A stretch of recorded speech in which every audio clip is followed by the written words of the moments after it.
오늘 주보 보시면 제목이 사랑과 전쟁입니다. 이 제목은 상당히 익숙한 제목이죠. 옛날에는 이런 제목이 나오면 전쟁을 이렇게 인식했습니다. 전쟁이 그려졌습니다. 그래서 전쟁이 아주 사람들에게 심각하고 어려움이 많은데 그런 가운데서 사랑이 싹트는 어떤 그런 것을 연상하게 됐는데, 어느 때부터 이 사랑과 전쟁이라는 드라마가 사람들에게 많이 알려지면서 이 사랑과 전쟁에 대한 이미지가 옛날에 가졌던 그 이미지가 아니라 남녀 간의 불륜, 또 부부 간의 불륜, 뭐 이런 쪽으로 많이 인식되었습니다. 그렇죠? 사랑과 전쟁하면 그 드라마가 지금도 아마 하고 있는지 모르겠어요. 이런 것들이 사람들에게 깊이 박혀 있습니다. 그렇다면 이 전쟁이란 말이 우리에게 보여주듯이 이 세상에는 전쟁이 참 끊이지 않고 이어지고 있죠. 전쟁이 계속되고 있습니다. 뭐 국가 간의 전쟁도 있지만 또 지역 간의 전쟁도 있죠. 뭐 우리나라만 해도 뭐 지역 간의 물리적인 전쟁은 아니더라도 그런 갈등 전쟁이 있고요. 또 개인 간의 전쟁, 뭐 전쟁이라 표현하니까 좀 이렇게 커 보이지만 이렇게 많은 그 트러블이 있잖아요. 뭐 아주 작게는 자신과의 전쟁이 있는 것이니까요. 인간에게는 늘 전쟁이 있는 겁니다. 요즘 우리가 코로나 때문에 언제 마스크를 벗을 수 있을까 이런 생각들을 많이 하잖아요. 지금은 무엇과 전쟁이에요? 전염병인 코로나와 전쟁을 계속 이어가고 있습니다. 그러니까 우리의 삶에는 전쟁이라는 것이 늘 존재하는 거죠. 늘 전쟁하며 사는 겁니다. 나와의 전쟁, 이웃과의 전쟁, 지역 간의 전쟁, 국가 간의 전쟁, 세계 안에서 전쟁이 늘 반복되고 있습니다. 그러니까 전쟁 없이 사는 때가 없어요. 과거에도 그렇고 지금도 그렇고 앞으로도 인간 모두에게는 늘 전쟁이 있습니다. 그러니까 전쟁이 없다라고 말할 수도 없고, 그리고 전쟁이 없는 것으로 인식하고 사는 것도 상당히 어리석은 것이죠. 전쟁은 지금도 계속되고 있습니다. 그러니까 이것을 부정할 사람은 없을 겁니다. 이런 전쟁이 계속되다 보니까 사람들 간에는 이 전쟁이 있는 만큼 또 이 전쟁이 없었으면 좋겠다는 전쟁에서 벗어나려는 노력과 의지도 있습니다. 그렇죠? 우리가 전쟁을 겪는 것은 현실이에요. 하지만 전쟁이 있으니까 뭐 당연하다 이렇게 생각하는 게 아니라 이 전쟁에서 벗어날 수는 없을까? 그런 어떤 노력과 의지를 계속 하잖아요. 뭐 구원받은 성도에게도 예외는 아니죠. 성도에게도 늘 갈등이 있잖아요. 그 갈등 속에는 나와의 전쟁, 이웃과의 전쟁, 뭐 그런 모든 전쟁 속에 내 자신도 휘말려 있기 때문에 이 전쟁 속에서 벗어나고자 하는 강한 의지가 있습니다. 그런데 일반인들보다도 그리스도인이 더 힘든 것은, 일반인들은 전쟁이 있으니까 그 전쟁에서 이기기 위해서 많은 노하우를 축적합니다. 그렇죠? 뭐 국가 간의 전쟁이 아니더라도 개인의 전쟁 속에서 뭐 직장 생활하면 직장 안의 전쟁인데 내가 내 자리를 딱 정착하기 위해서 또 나를 발전시키기 위해서 그런 이기는 힘을 키워요. 그러니까 힘을 키워, 힘. 그러니까 전쟁에서 이기려면 그들보다 더 큰 힘이 있어야 된다는 힘을 키웁니다. 하지만 그리스도인도 전쟁을 하지만 그리스도인들은 힘을 키우는 것이 신앙적인 자세가 아니잖아요. 그렇죠? 어떤 세상 사람들이 전쟁에서 이기기 위해서는 힘을 키운다는 것이 그들의 논리지만 우리의 논리는 그런 힘을 키우는 것이 아니란 말이죠. 전쟁은 어떤 것인가? 그 전쟁에서 벗어나고 전쟁에서 승리한다는 그 의미가 무엇인가 하는 그 개념이 그들과는 다르기 때문에 우리에게는 더 깊은 고독이 있습니다. 남들은 이기려고 하고 또 힘을 쌓으려고 하지만 우리는 힘을 쌓는 것에 목적을 두지도 않고, 그리고 그들이 생각하는 그런 의미의 승리와 이기는 자세가 아니기 때문에 우리에게는 더 깊은 갈등과 더 깊은 어려움이 있습니다. 그들은 힘을 밀고 나갈 때 우리는 참아야 하고요. 그들은 그냥 부딪힐 때 우리는 인내해야 되고요. 우리는 더 뒤로 물러서야 될 때도 있고 이런 일들이 있기 때문에 그리스도인들은 이 전쟁을 겪으면서 더 어려움을 겪습니다. 그리스도인들이 일반인과 똑같이 행동하고 똑같이 생각한다면 뭐 그것이 덜할 수 있지만 진정 하나님이 원하시는 삶의 방향을 정해놓고 할 때 그런 깊은 고독과 외로움이 있다는 거예요. 자, 이런 이야기를 드리는 이유가 뭐냐면 우리가 지난주부터 로마서 13장을 지금 보고 있잖아요. 이 13장은 무엇에 관한 이야기라고 했죠? 지난 시간에는 우리의 어떤 삶의 현장, 그 삶의 현장인데 그 삶의 현장은 이제 국가 차원에서 지금 다루고 있습니다. 우리가 이 나라에 살고 있잖아요. 대한민국이란 나라에 살고 있습니다. 근데 그 안에는 어떤 정치적인 조직 또 행정적인 그런 많은 것들이 있잖아요. 그런데 지난 시간은 그런 나라를 이끌어가는 지도자들 또 정치인들 또 권세자들 성경적인 표현으로 하면요. 그런 사람들을 보면서 우리가 어떤 자세를 취해야 되는가 하는 것을 말씀드렸어요. 근데 오늘은 이어서 그 권세자들이 아니고 우리가 같이 더불어 살아가는 우리 주변에 많은 사람들이 있잖아요. 그 많은 사람들과 어떤 관계를 유지하며 살아가야 되는가 하는 문제란 말이죠. 그러니까 국가 안에서 우리와 같이 살아가는 사람도 있고 또 이끌어가는 사람도 있고 우리는 그것을 밀어주는 사람도 있고 하는 다양한 사람들이 있는데 지난 시간에는 이끌어가는 사람이라면 우리는 같이 그런 입장에 있는 사람들끼리 어떤 자세를 취하며 살아야 되느냐. 근데 그 자세의 전제는 뭐냐면 다 전쟁 속에 살고 있다는 거예요. 전쟁 속에. 그렇죠? 전쟁이 없는 사람, 권세자에게도 전쟁, 또 우리 개인에게도 전쟁, 우리가 이웃 간의 관계도 얘기했지만 그 속에 늘 전쟁이 있어요. 근데 이 전쟁을 그냥 합리화시키고 전쟁에서 서로가 그냥 싸우자 이게 아니잖아요. 싸우는 것은 현실이고 싸우지 말고 우리가 좀 더 잘 살아보고 더불어 멋있게 살아보고 뭐 그런 것들을 추구하잖아요. 뭐 믿지 않는 사람들도 전쟁을 다 좋아하는 게 아니란 말이죠. 전쟁은 어쩔 수 없이 그냥 전쟁하지만 그래서 이기겠다는 생각하지만 그러나 그 마음속에는 전쟁하지 않고 평화롭게 살고 또 서로 화목하게 살고 하는 마음들은 다 가지고 있단 말이죠. 그게 안 되니까 그냥 뭐 이겨야지 라는 생각을 갖고 사는 것이죠.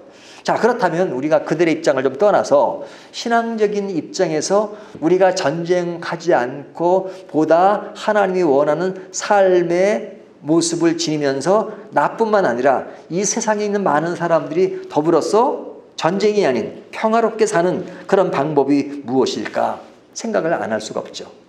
그 생각을 하라고 오늘 본문이 주어진 겁니다. 그러니까 이 로마서가요. 앞의 문제는 계속해서 개인의 어떤 구원 문제를 다루고 있잖아요. 그리고 구원받은 백성들은 예수 그리스도를 구원받았으니까 우리는 천국이 보장된 것이야. 이 정도로 끝나는 것이 아니라 주님이 오실 때까지 우리가 이 세상에 사는데 이 세상에서 어떻게 살아야 되느냐 하는 문제를 이야기한단 말이죠. 구원받은 백성이. 그러니까 구원받은 백성은 이 세상과 동떨어져 있는 것이 아니고 이 세상과 결합되어 있어요. 근데 이 세상은 어떤 모습이냐?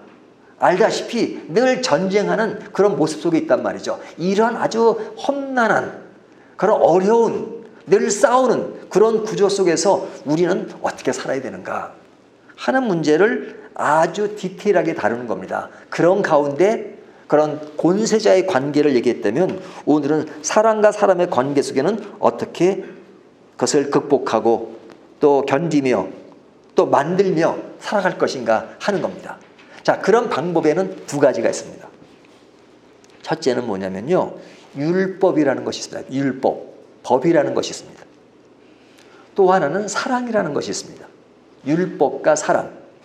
제가 지난주에 이 설교 제목을 생각하면서 사랑과 율법으로 할까, 사랑과 전쟁으로 할까 고민하다가 결국은 사랑과 전쟁으로 했는데요.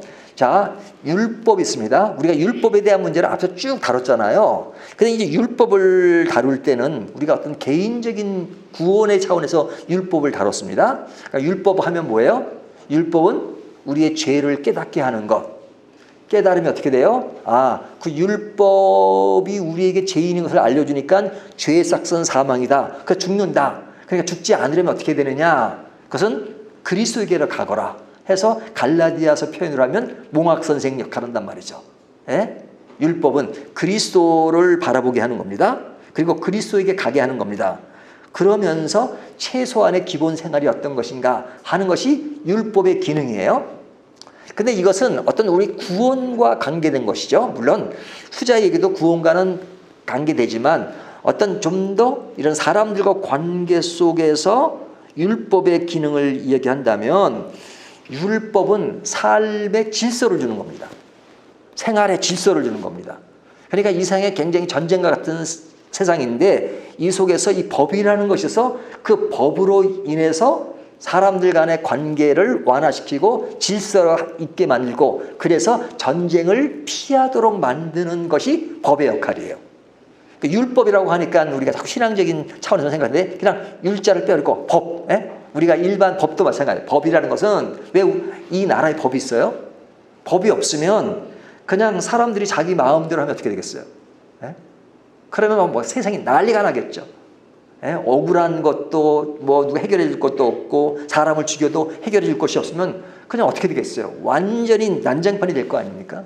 그러니까 이 세상이 이 사회가 보다 질서 있게 살아가려면 뭐가 있어야 법이 있어야 된단 말이죠.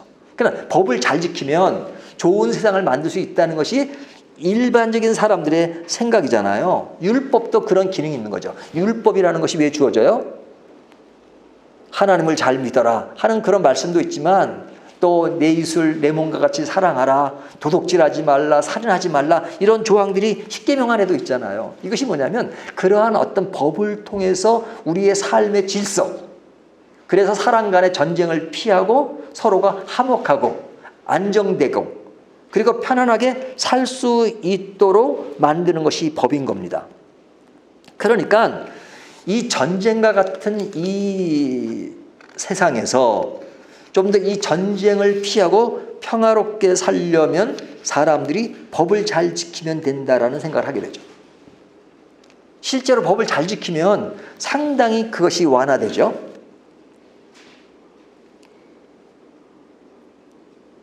법을 안 지키니까 늘 다툼이 벌어지고 법이 안 지켜지니까 어려움이 늘 오는 겁니다. 하지만 법을 잘 지키면 상당히 사회가 좀 더 부드러워질 수 있단 말이죠.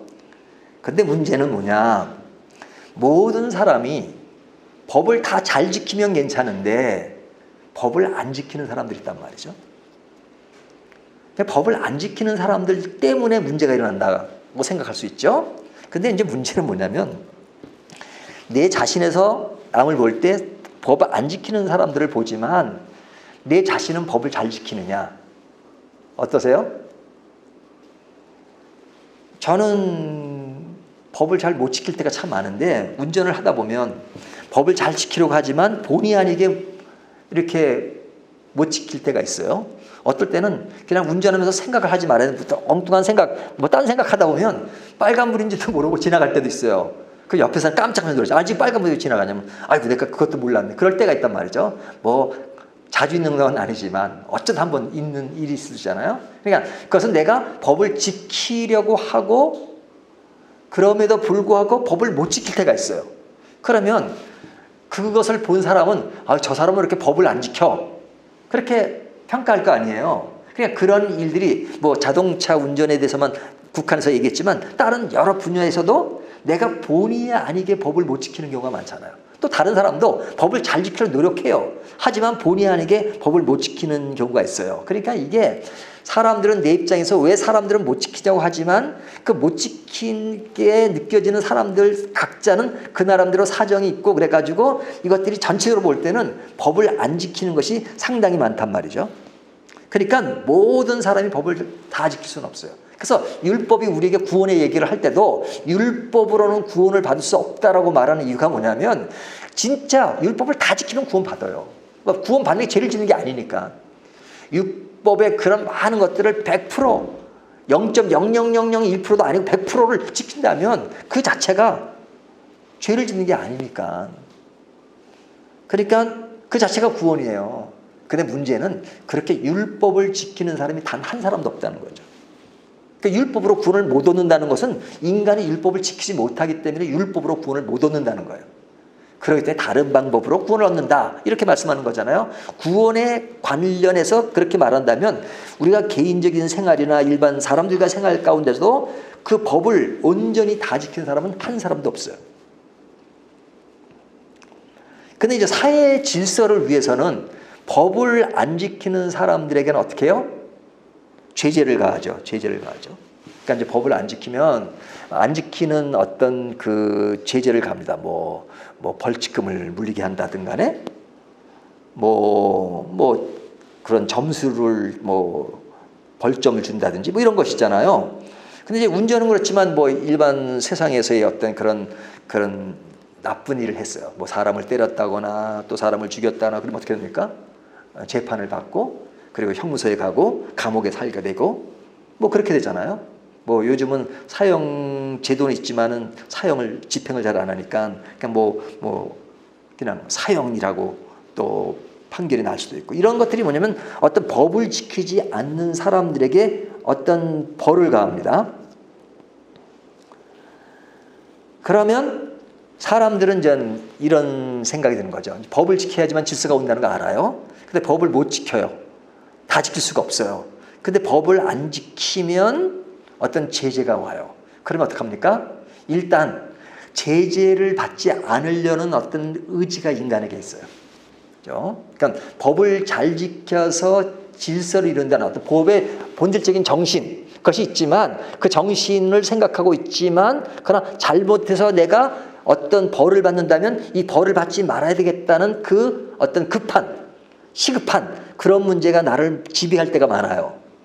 그러다면 사람들이 그 벌을 받지 않는 것을 피해가려는 의지가 있죠. 인간에게.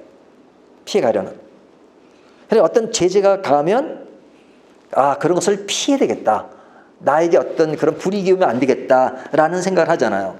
예를 들면 우리가 이제 운동 경기를 보잖아요. 뭐 야구를 보고 축구를 봅니다. 근데 선수들끼리 막 이제 운동하다 보면 이제 서로 부딪히고 막 그래가지고 화가 나요.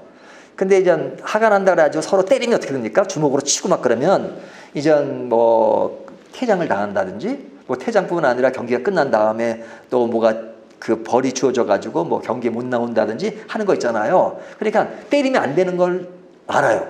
그리고 나한테 어떤 뭐가 온다는 걸 알아요. 그러니까 그것을 피하기 위해서 그냥 화가 나니까 뭐 하는데 서로 때릴 수 없으니까 이렇게 손을 뒷짐을 지고 서로 양 선수가 뒷짐을 지고 그냥 이렇게 같이 맞대고 그냥 막 뭐라고 하는 장면들 보잖아요.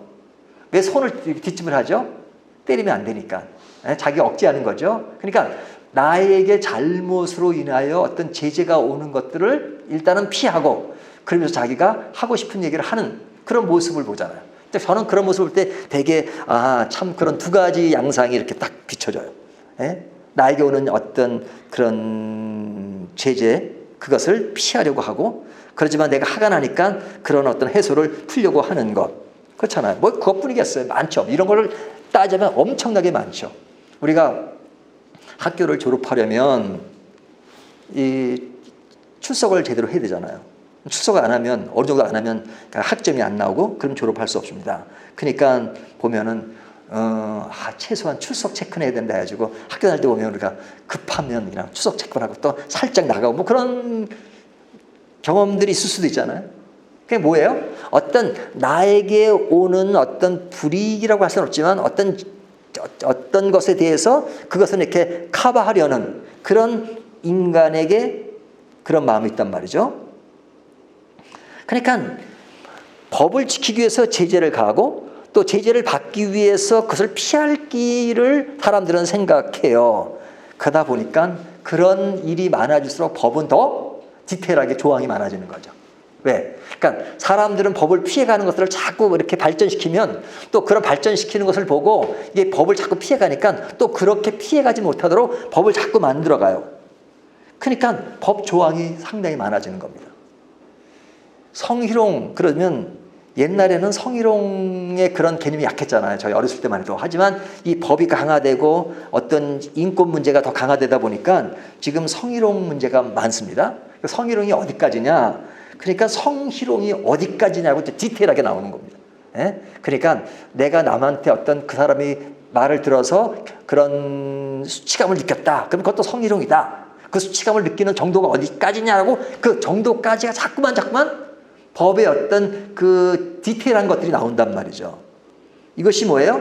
어떤 질서를 만드는 데 나타나는 어떤 부작용 이런 것들이 많으니까 자꾸 법을 통해서 그런 것들을 이렇게 만들고 또 어떤 피해가려고 하고 또 그것을 또 커버하려는 어떤 국가적 차원의 그런 모습 이런 것이 계속되다 보니까 그냥 법 조항들이 엄청 많아지는 거죠.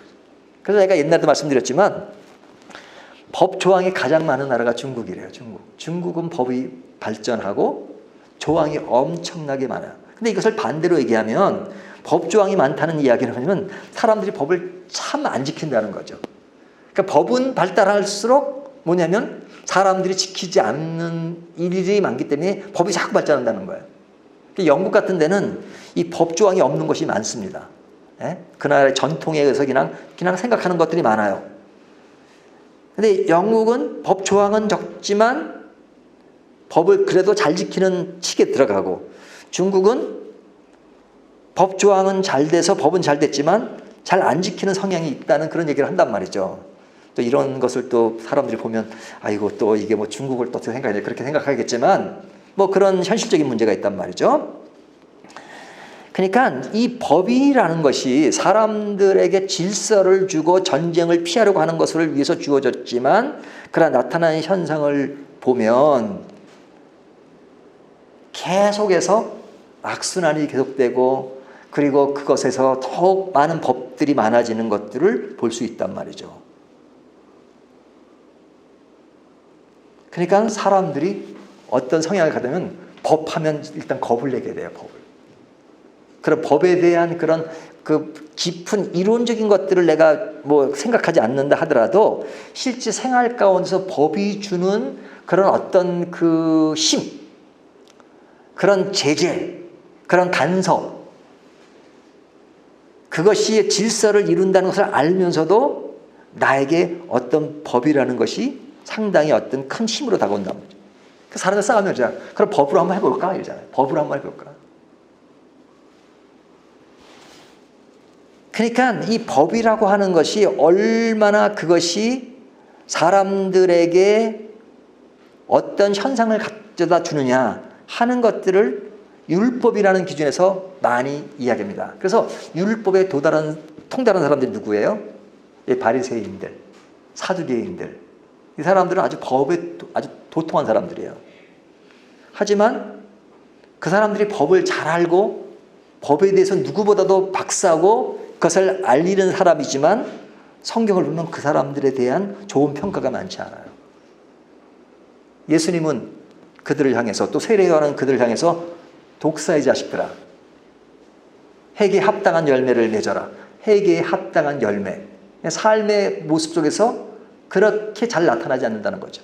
그들이 어떤 법을 강조하고 법의 어떤 것을 얘기하지만 그들이 나오는 것들 그 마음속에 나오는 것들을 보면 그런 어떤 질서와 전쟁을 피하는 것이 아니라 도리어 전쟁을 만드는 그런 요소들이 지배했다는 것을 이야기해요.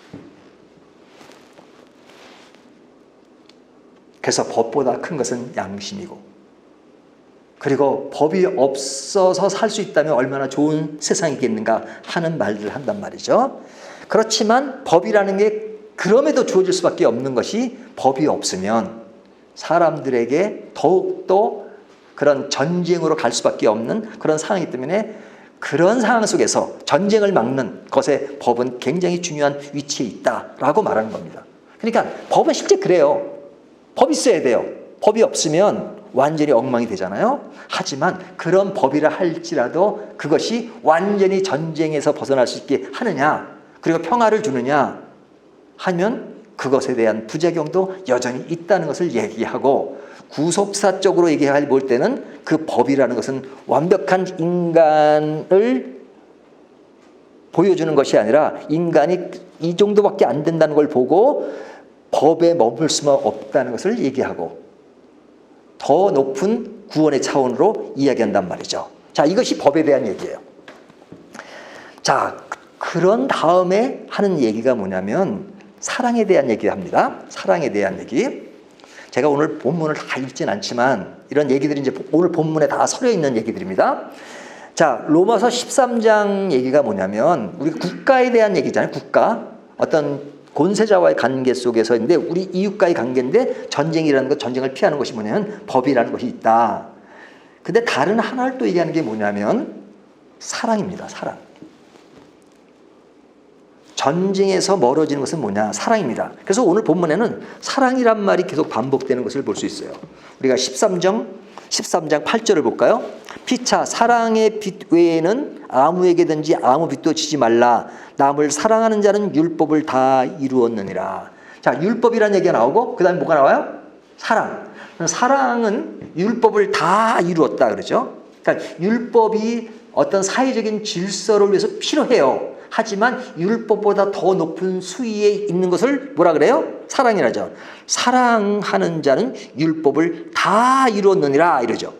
또 9절에도 간음하지 말라, 살인하지 말라, 도둑질하지 말라, 탐내지 말라 한 것과, 자, 이것은 뭐예요? 가능하지 않는 뭐 이런 것은 율법 조항이잖아요. 그 외에 다른 계명이 있을지라도 내 이웃을 내 자신과 같이 사랑하라 하신 그 말씀 가운데 다 들어있느니라. 그러니까 사랑을 강조, 사랑. 그러니까 사랑은 굉장히 큰 것으로 얘기하죠. 10절 사랑은 이웃에게 악을 행하지 아니하나니 그러므로 사랑은 율법의 완성이니라. 사랑은 율법의 완성이라. 그러니까 율법을 얘기하면서 지금 뭘 얘기하냐면 사랑으로 지금 방향을 바꿔요. 사랑은 율법의 완성이다. 율법을 다 이루는 것이다. 이렇게 말하죠. 그러니까 이게 율법과 사랑, 근데 율법은 어떤 거예요? 율법 자체는 거룩한 것이에요. 하나님 주신 거죠, 율법도. 근데 율법에 사랑이 있으면 그 율법은 아름다워요. 자, 다시요. 뭐 율법이라고 하지 말고 우리나라에 어떤 법이 있잖아요. 법. 그 법이라는 것이 무엇을 위해서 있느냐? 진정한 평화를 위해서, 그리고 그 평화를 위해서 지켜지는 많은 사람들이 어떤 사랑이 무르익어 가운데 행해지는 율법, 법이라면 그 법은 아주 아름답고 예쁘게 발전됩니다. 그러니까 율법, 법도 사랑을 전제로 해요. 하지만 사랑은 없어져 버리고 율법만 남아, 법만 남아. 자, 사랑이 없는 법. 사랑이 없는 법은 어떻게 됩니까? 법 조항만 남죠. 그러니까 법 조항만 가지고 사는 사람들은 사랑이 없기 때문에 굉장히 드라이해요. 그리고 맨날 그 바리새인들이나 그런 그 사두개인들이 맨날 조항 몇 조 몇 항에 어떻게 합니까? 그런 어떤 법 조항에 따라서 삭막한 어떤 그런 관계만 유지해요.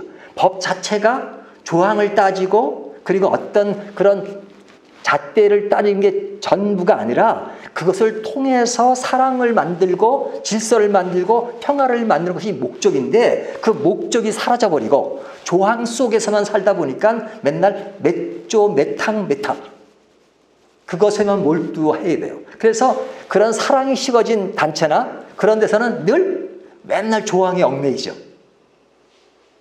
그러면서도 그 조항이 가는 그 본질적인 지점에 도달하지 못해요. 그러니까 더 삭막해지는 거예요.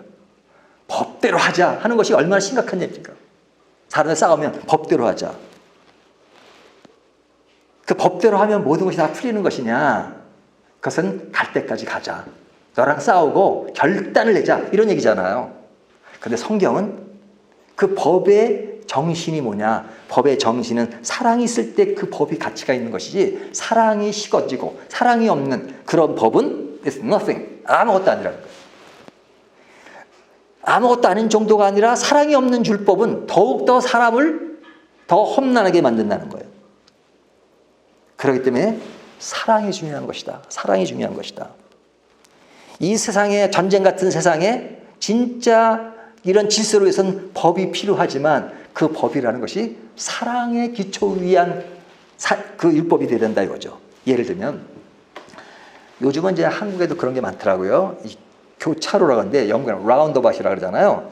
이렇게 이제 그 사거리에 이렇게 신호등이 없고 이렇게 이제 이렇게 동그란 분수대 같은 게 있습니다. 그러면 이제 뭐 사거리, 오거리에서 이렇게 차들이 이렇게 나와가지고 딱 돌아가면서 또 자기가 가고 싶은 방향대로 가요. 영국에는 그게 참 잘 돼 있어요. 라운드바시라고, 라운드바. 근데 이제 처음에 영국에 가니까 그게 되게 좋더라고요. 왜냐면 신호등이 많으면 이 신호등 기다리는 시간이 많잖아요. 이 특별히 수지 이렇게 보면 여기 오면 이게 신호등 어떨 때는 막 그냥 30초가 1분까지 기다릴 때가 있어. 막 굉장히 길어요. 차도 없는데 그냥 계속 기다리고 있어야 돼요. 그러니까 이제 사람들 지치니까 그냥 가는 경우도 많은데, 자, 신호등은 법이죠. 빨간불일 때는 서고 파란불일 땐 가라는 거예요. 그 법대로 지켜야 돼요. 근데 라운드밭을 만들면 신호등이 없어요. 신호등이 없으니까 알아서 가면 돼. 근데 알아서 가는데 서로가 먼저 들어가려고 하고 서로 양보하지 않으면 이게 막 엉켜가지고 난리가 납니다. 난리가 나요. 이게 더 복잡해져요. 차가 더 밀리게 돼요. 그러니까 그렇게 되면 아이고 이게 안 지켜지니까 그냥 신호등을 놔야 되겠구나 이렇게 될 수밖에 없어요. 근데 질서를 잘 지키고 사람들이 양보하면서 그 서로 양보하면서 먼저 가게 하고 이렇게 싹싹 가면 이것이 엄청나게 빠른 속도로 착착 차들이 빠집니다. 빠져요.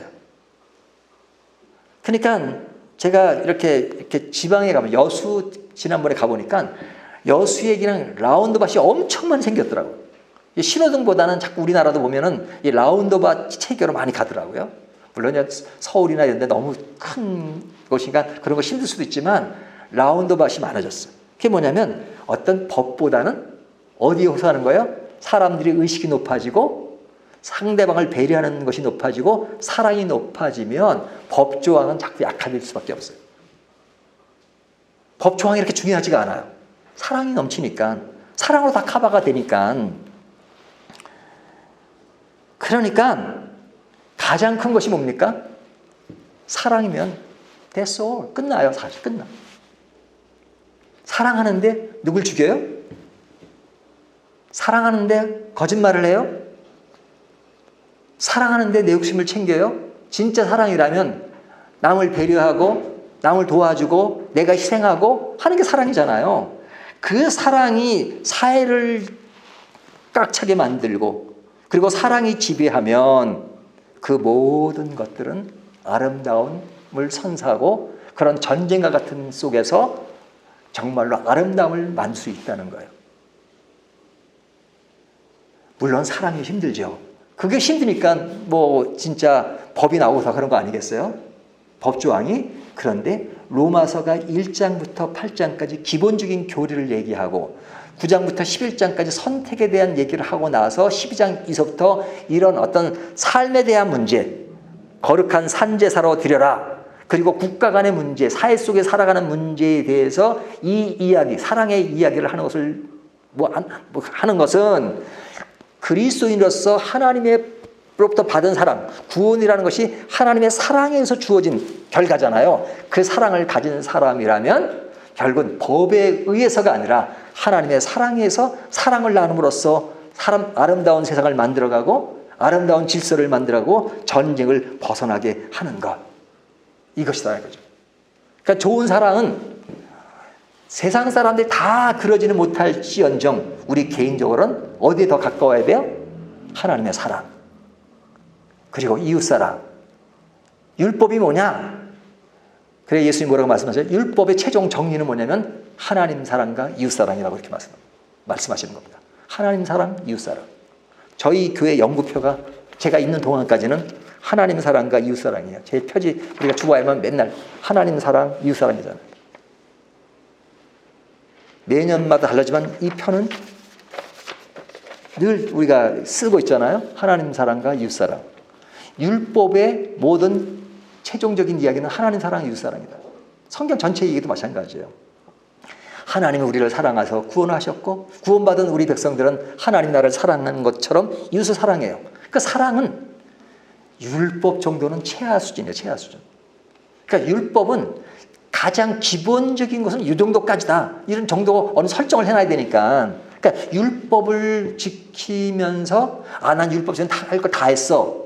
예수님이 그래 구약의 법은 그렇지만 내가 너에게 준 법은 그 정도가 아니라 살인하지 않았으면 법은 지켰다 이랬지만 남을 사랑하지 못한 것이 이미 살인한 것이다. 이렇게까지 예수님은 말씀하신단 말이죠.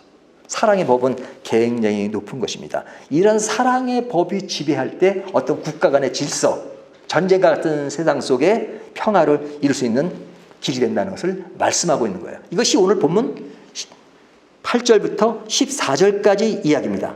근데 뒷부분에 가서 하나를 더 추가해서 얘기하는데, 그 추가하는 것은 우리가 늘 반복해서 얘기하는 것처럼 뭐냐면, 뒤에 보면요, 우리가 13장 그 뒤에 11절부터 14절까지 이야기는 뭐냐면 그날에 대한 얘기를 합니다. 그날. 그러니까 구원은 완성이 된 것이 완성이 되지 않은 거예요. 제가 이 이야기는 엄청 많이 말씀드렸죠. 자, 구원은 하나님과의 관계 속에서 완성된 거죠. 우리가 과거, 현재, 미래의 모든 구원이 완성된 겁니다. 죄를 다 한 겁니다. 하지만 진짜 구원이 완성되는 것은 새 하늘과 새 땅이 오는 겁니다. 예수 그리스도가 다시 오셔가지고 천국이 있을 때, 그때가 진짜 천국이 완성되는 거예요. 그러니까 그때까지는, 아직까지는 옛 성품이 남아있기 때문에 우리에게 거짓도 있고 이런 그런 어려움, 전쟁이 있어요. 그래서 신학적 용어로 두 가지를 얘기했죠. Already, 이미 우리는 구원 얻은 거예요. 하지만 not yet, 아직은 아니에요. 언제까지? 그리스도가 오실 때까지. 그러니까 그리스도가 오실 때까지 모든 것이 이제 칭의와 성화의 단계를 넘어서 영화롭게 되는 단계까지 간단 말이죠. 그때까지가 얼마 안 남았다는 거예요. 그것을 생각하라. 지금은 모든 것이 불안전한 세상에 살고 있고 우리가 전쟁을 피하고 전쟁을 극복한 사랑이라는 것을 얘기하지만 그때가 반드시 올 것이다. 그날에. 그래서 그 내용이에요. 그날이 올 것이다. 제가 다 읽지는 않습니다.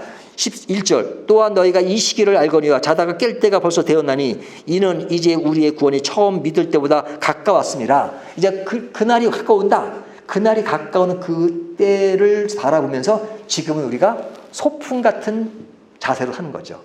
우리가 이 세상 살 때는 지금은 한계가 있고 어려움이 있지만 그러나 소풍 같은 시간을 보내고 있지만 영원한 나라가 올 것이다. 그래서 지금은 이 세상에 관심을 두는데 뭐 온통 심혈을 기울이는 게 아니라 그 나라가 가서 완성될 그날을 보면서 우리가 인생 사는 이 동안은 불안전하지만 그러나 그날을 바라보면서 그날을 기대하면서 오늘 참고 오늘 인내하고 그러면서 그날을 향해서 한 걸음 한 걸음 가는 것, 이것이 하나님이 원하는 그런 평화, 질서, 그리고 국가 안에서의 삶, 이런 것을 가지는 것이 구원받은 하나님의 백성들이 살아가는 삶의 모습이다. 이렇게 말씀하고 있는 것입니다. 오늘 이 말씀을 가지고 우리에게 사랑이 얼마나 중요한가 하는 것을 다시 한번 생각하는 저와 여러분이 되시기를 주님의 이름으로 축원합니다.